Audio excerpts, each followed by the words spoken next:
In 2003, I had surgery in June. 2 weeks later, the 4th of July, I was going to do some barbecue grilling. Later, I went out to make sure the grill was cooled off, and I thought, what is that light over there? And it was a sunset, and it was one of the most beautiful things I've ever seen. My wife, she's blind too, and she's on dialysis and is usually in a wheelchair. We go out to restaurants and go to meetings and things. I can push her, as before I couldn't because I couldn't see where I was going. So that's a big, big help.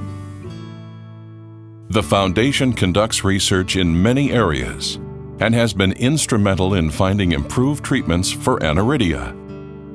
I actually was born with the lack of the iris, or the color part in the eye.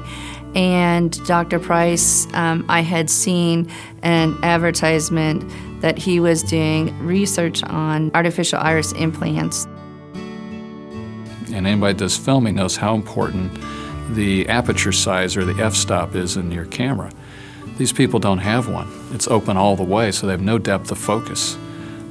These are people that, you and I go to a movie matinee and come out in the bright sunlight, we're blinded, we're incapacitated. That's the way they are all the time. I can really relate that we take a lot for granted, but I had never really seen a star in the sky.